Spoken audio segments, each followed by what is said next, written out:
رحیم آج ذی الحجہ کی پہلی تاریخ ہے 1429 ہجری۔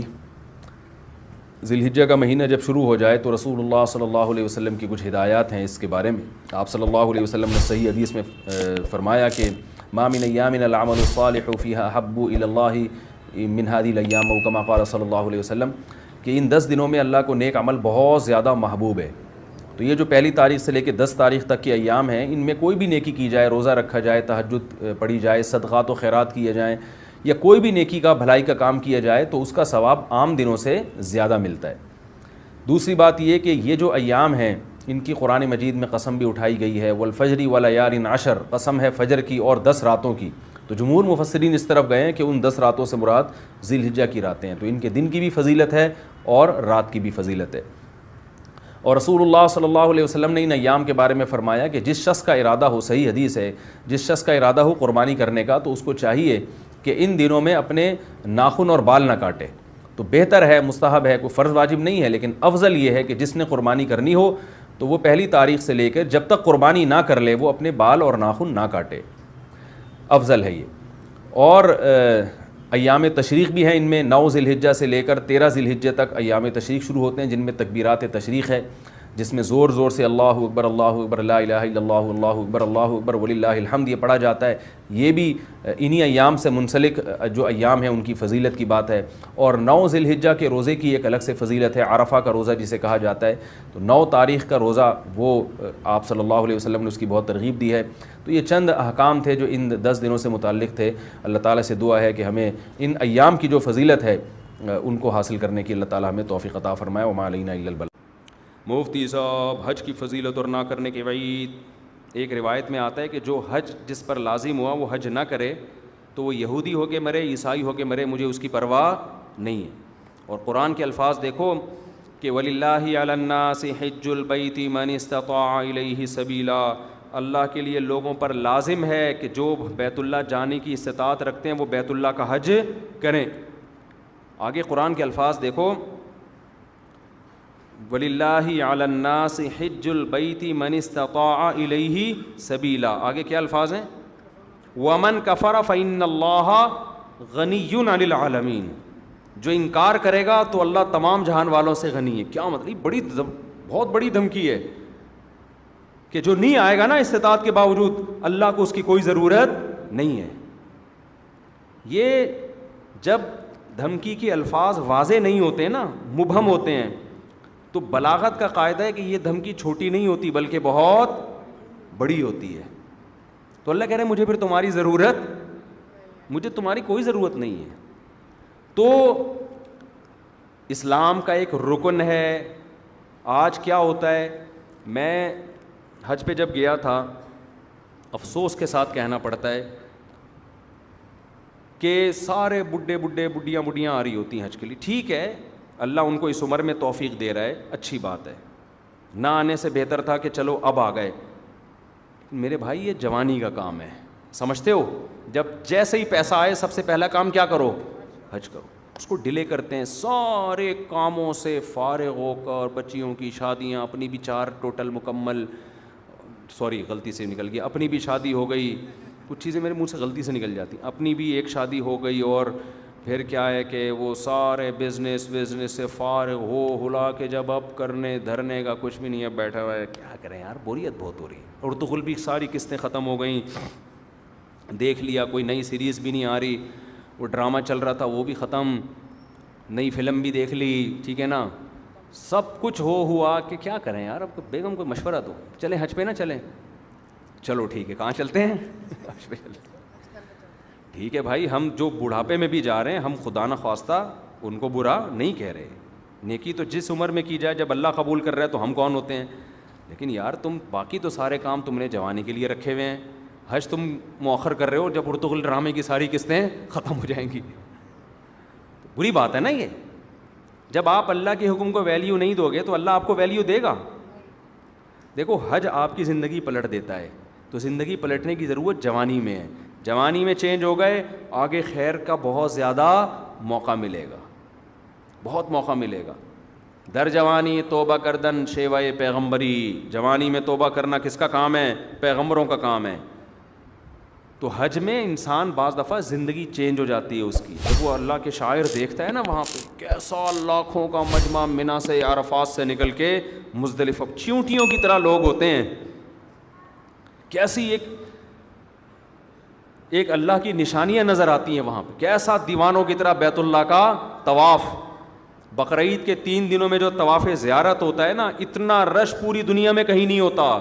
لاکھوں روپے لوگ خرچ کرنے کے گئے ہوئے اور اللہ کے گھر کے گرد گھوم رہے ہوتے ہیں. ذرا کبھی چھت سے کھڑے ہو کر حرم کی چھت سے دیکھا کریں, ایک انسانوں کا سمندر ہے اور وہ سارے بیت اللہ کے گرد دیوانہ وار گھوم رہے ہیں. یہ اسلام کی عظمت دیکھنے کا موقع ملتا ہے, اس سے انسان کے اندر دل تبدیل ہوتا ہے. حج میں بڑی قربانیاں دی جاتی ہیں, اور حج تو ہے ہی ساری دیوانگی. حج کے اکثر احکام ایسے جن کی بظاہر کوئی لاجک نہیں ہے. اللہ نے کہا میرے دیوانے بن کے آؤ, جیسے جیسے کہہ رہا ہوں کرتے چلے جاؤ.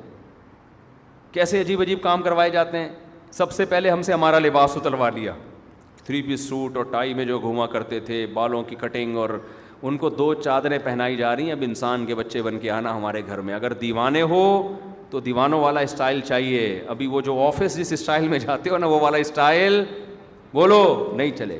جو اللہ کے نیک بندے ہیں, جو اللہ کے حکم کے سامنے سر جھکانا جانتے ہیں, اللہ سے ان احکامات کی لاجک نہیں پوچھتے. جیسے شیطان نے پوچھا تھا نا کیوں سجدہ کروں میں آدم کو, وائے, تو یہ نہیں پوچھتے.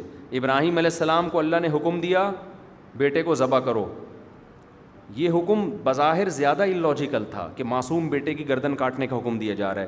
شیطان کو جو حکم دیا سجدہ کرو, یہ اتنا اللاجیکل نہیں تھا. لیکن شیطان نے کہا اس کی لاجک کیا ہے, میری سمجھ میں نہیں آ رہا, میں آگ سے بنا ہوں, یہ مٹی سے, میں کیوں سجدہ کروں. آدم علیہ السلام کو اس سے زیادہ عجیب حکم دیا کہ اپنے معصوم بیٹے کو اپنے ہاتھ سے کاٹ دیں, ذبح کر دیں. ابراہیم علیہ السلام کو. لیکن ابراہیم علیہ السلام نے اس کی لاجک بولو نہیں پوچھی. کہا بیٹا مجھے اللہ نے حکم دیا تجھے کاٹ دوں. بیٹے نے کہا جب اللہ کا حکم ہے تو بھائی ہم کیا کہہ سکتے ہیں, بھائی کاٹ دیں, آپ میرا گلا کاٹ دیں, ذبح کر دیں. تو حج ان احکامات کی بھی یادگار ہے. تو آپ جاتے ہیں حج پہ, وہاں آپ جانور ذبح کرتے ہو, آپ رمی کرتے ہو, وہاں شیطان نہیں ہے, وہ تو ایک نشانیاں ہیں 3, لیکن آپ پتھر مارتے ہو, رمی کرتے ہو. کیوں؟ ابراہیم علیہ السلام نے یہاں شیطان کو کنکریاں ماری تھی, جو آپ کو بہکا رہا تھا کہ اپنے بیٹے کو کیوں ذبح کر رہے ہو, کیا بگاڑا اس نے. ابراہیم علیہ السلام نے شیطان کو دلائل سے جواب نہیں دیا, پتھر اٹھا کے مارے. اللہ نے کہا تم جاؤ وہاں کنکریاں پھینکو. اب اے اللہ وہ تو ابراہیم علیہ السلام تھے, وہاں تو سچی مچی کا شیطان تھا, میں کیوں کنکریاں پھینکوں. تو اس کا مطلب جب آپ نے کیوں کر لیا تو آپ کس کی لسٹ میں آ گئے, شیطان کی. کیسا عجیب حکم ہے, جا کے 7 کنکریاں مارنی بھی ایسے ہیں. یا تو ہوتا نا وہ اٹھا کے مارو تو سمجھ میں آتا ہے, ایسے ایسے پھینکنی ہے جا کے. حاجی 10-15 لاکھ روپے یہ کرنے کے لیے جا رہا ہو, خرچ کرتا ہے یہ کام کرنے کے, ایک طوفان لوگوں کا کنکریاں مارنے کے لیے. کیوں؟ کس کا حکم ہے بھائی؟ اللہ کا حکم ہے, اللہ کا آرڈر ہے. لباس اتار لیا اپنا, کتنا مشکل کام ہے انسلا لباس پہننا, 3-4 دنوں میں دماغ ٹھکانے آ جاتا ہے. پھر جب ہم پہنتے ہیں نا اپنی شلوار قمیض, ایسا سکون ملتا ہے یار. میں جب حج کرنے گیا تو مینا میں تو 3 دن سویا نہیں احرام کی حالت میں نا, کیونکہ رش اتنا بہت, جتنا بھی VIP حج ہو ٹینشن ہوتی ہے. پھر مینا میں میرا بستر لگ گیا ایک صاحب کے ساتھ, وہ بغل مجھے دکھا رہے ہیں اپنی کہ دیکھ لے بھائی, یوں کر کے سو رہے ہیں, ان کی بغلیں ماشاءاللہ. میں نے کہا یار اس کو اب کیا کرے آدمی, ان کو کیا کرے یار, یہ مجھے کیوں دکھا رہے ہو بھائی. نیند ہی نہیں آ رہی ہمیں اس ٹینشن سے کہ کسی کے پسینے کی اسمیل آ رہی ہے, کسی کی بغلیں کا مطالعہ کرنے کا موقع مل رہا ہے, اس کا کیا ہے. انسان کو گھن آتی ہے نا ان چیزوں سے.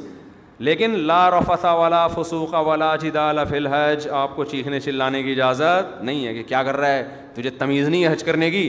میں یہ بھی کہہ سکتا تھا نا ٹھٹا اڑو, یہ کیا مجھے بغل دکھا رہے ہیں, بازو نیچے کر. نا نا نا نا, اللہ کہتے ہیں یہ نہیں چلے گا وہاں پہ. اللہ کیوں نہیں چلے گا؟ اللہ کہیں گے کیوں کیا تو کس کی فہرست میں, شیطان نے کیوں کیا تھا. نہیں جھگڑا وگڑا نہیں ہے, جو جیسا ہے برداشت. ٹریول ایجنسی آپ کے ساتھ ظلم زیادتی کر رہی ہے, چپ, آ کے پھر کلاس لو ان کی. یہاں پہ ٹریول ایجنسیاں بڑی ہوشیار ہوتی ہیں, ان کو پتہ ہے آنے کے بعد کون پوچھتا ہے, ٹھیک ہے نا. تو جو ہوگا کیوں کی اجازت نہیں ہے, کیوں والا کام شیطان کا ہے. فلا رفث ولا فسوق ولا جدال فی الحج, کوئی گناہ نہیں کرنا, بد نظری نہیں. موقع بد نظری کے بہت ملیں گے, نا نا نا نا, یہاں آپ کو نظر اٹھانے کی اجازت نہیں ہے. وہاں بھی نہیں ہے لیکن یہاں زیادہ گناہ ہے. اپنی بیوی سے بھی آپ ریلیشن قائم نہیں کر سکتے وہاں پہ احرام کی حالت میں, تو نامحرم سے کیسے آپ لذت حاصل کر سکتے ہو؟ تو پھر احرام کی چادریں بنوائی جا رہی ہیں, خوشبو لگانے پر پابندی, بال توڑنے پر پابندی, جوئیں مارنے پر پابندی. اب تو بڑا وی آئی پی حج ہو گیا. صحابہ کرام کے تو 1-2 مہینے کے احرام ہوتے تھے. حدیث میں آتا ہے بعض صحابہ کے سروں میں نا جوئیں گر رہی ہوتی تھی نیچے, ٹھیک ہے نا. قربانی کرو, حلق کراؤ. اب کیا کرنا ہے؟ اب طواف زیارت کرنی ہے. بقرعید کے 3 دنوں میں اللہ اتنا رش ہوتا ہے, ان 3 دنوں میں کیوں کا بول دیا تو کس کی لسٹ میں آ جاؤ گے؟ کیوں نہیں, جاؤ طواف زیارت کرو. اتنی پبلک, 3 عظمت والے دن ہے نا یہ ایام نہر, عظمت والے دن ہیں. پھر کیا کریں؟ طواف زیارت کر کے واپس آ جاؤ مینا. ابھی تو آئے تھے, اللہ نے کہا اب واپس جاؤ, بس جو میرا بندہ ہوگا وہ یہ کام کرے گا. آخر میں اینڈ کیا نکلتا ہے؟ پروٹوکول کیا ملتا ہے آپ کو؟ جب آپ نے اتنی قربانیاں دیں, عرفات کا وقوف کیا آپ نے, عرفات میں لمبی دعائیں مانگنا سنت ہے, عرفات کا وقوف بھی کر لیا, قربانی بھی ہو گئی, اس کے صلے میں اب ہو سکتا تھا اللہ تعالیٰ حکم دیتا کہ اب میرے بندوں کو مفت کھجوریں بانٹی جائیں, میری طرف سے آرڈر ہے. نا, اللہ کہتے ہیں اب کیا ہوگا تمہارا ٹینٹ. جو تھوڑی بہت پرسنالٹی تھی بالوں کی وجہ سے وہ بھی بولو, جب وہاں سے آؤ گے سر چمک رہا ہوگا. لوگ کہیں گے یہ کیا ہو گیا, آپ جاتے ہوئے تو آپ ایسے اتنے حسین نہیں تھے. کچھ لوگ یہ شعر ایسا ہی, لیکن یہ بات خوب سمجھ لیں, حج یا عمرے میں حلق کرانا, ٹینٹ کرانا ضروری نہیں ہے, قصر بھی کرا سکتے ہیں. ثواب 3 گنا زیادہ ہے حلق کرانے میں, سمجھتے ہو.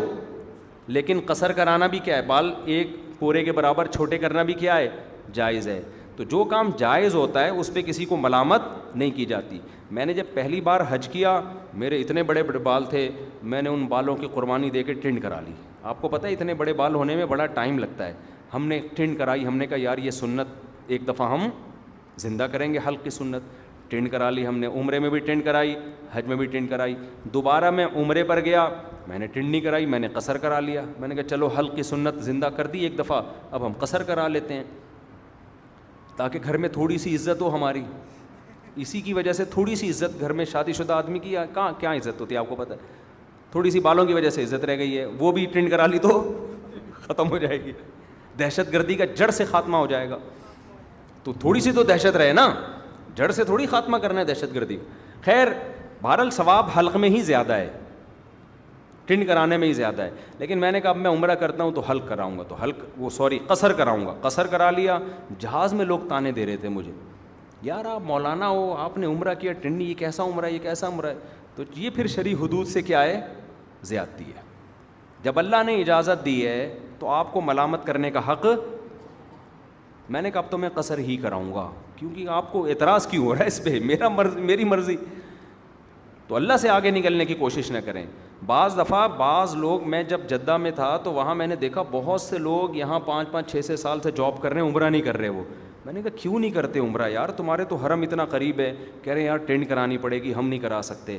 میں نے کہا قصر کرا لو یار. بعض لوگ ٹینٹ نہیں کرا سکتے, ان کو ہو گیا نا یار نہیں ہم نہیں, وہ کہہ رہے ہیں ہم ٹینٹ میں بہت عجیب سے لگ رہے ہوتے ہیں.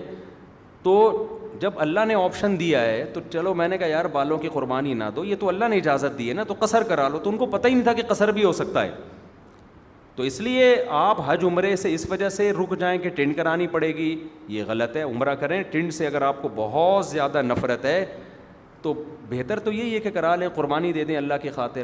لیکن اللہ نے آپشن دیا ہے کس کا, قصر کا بھی آپشن دیا. 1 پورے کے برابر بال چاروں طرف سے کاٹ لیں تو بھی ٹھیک ہے. سمجھتے ہو؟ تو آئندہ اگر میں گیا تو میرا ارادہ ہے قصر کرانے کا, کہ قصر کرا لوں گا. تو ایسا نہ ہو میں عمرے سے یا حج سے آؤں, آپ بولیں یار یہ تو ویسے جیسے گئے تھے ویسے, تو آپ کو اعتراض کا حق نہیں ہے. میرے بال, میری ٹینٹ, میری مرضی, میری جیب کے ریال پیسے, میں ٹینٹ کراؤں یا میں قصر کراؤں. ہو سکتا ہے ٹینٹ کرا لوں میں کہ یار قربانی دے دو, دہشت گردی کا جڑ سے خاتمہ کر دو, ایسی کی تیسی, بعد میں دیکھیں گے ہوتا کیا ہے. ہو سکتا ہے یہ بھی ہو جائے, ہو سکتا ہے قصر کر لیں. تو اپنے کسی کے ذاتی معاملات میں دخل انداز. کیونکہ میں پہلے جب عمرہ کیا نا، لوگ مجھے ہر آدمی یہ کیسا عمرہ ہے یار، آپ کے تو سر پہ اسی طرح بال لٹک رہے ہیں، یہ کیسا ہے عمرہ ہے یار، یہ کیسا ہے عمرہ ہے یار. تو اعتراض کرنے کی میرے بھائی اجازت نہیں ہے، یہ پھر بدعت ہو جائے گا. سمجھتے ہو؟ جس چیز کی اللہ نے اجازت دی ہے تو اس کو دیکھو. پیر جمعرات کا روزہ رکھنا سنت ہے نا، نہ رکھے تو آپ کیسے کیوں نہیں رکھا بھائی بھائی سنت ہے ہی اسی لیے کہ کوئی دوسرا طنز نہ کر سکے. یار رمضان کا چھوڑ دے تو آپ پوچھیں یار فرض ہے، یہ کیسے چھوڑ دیں؟ مسلمان ہو کے روزہ چھوڑ رہے ہو. سمجھتے ہو کہ نہیں سمجھتے؟ تو اس لیے میرے بھائی حج کے لیے پیسے جمع کیا کرو، حج پہ جایا کرو. یہ تو بڑی پیاری عبادت ہے، اس ایسی یونیک عبادت ہے. یہ دیوانوں کے لیے، اللہ سے محبت کرنے والوں کے لیے اس سے زیادہ ذائقے والی، لطف والی عبادت کوئی ہے نہیں. جب بھی کوئی غیر مسلم مسلمان ہوتا ہے، میرا تجربہ ہے، مشاہدہ ہے، اس کی سب سے پہلی خواہش ہوتی ہے کہ مجھے بیت اللہ کا حج مل جائے، کیونکہ اس کے دل میں اللہ کی خالص محبت ہے نا. تو اس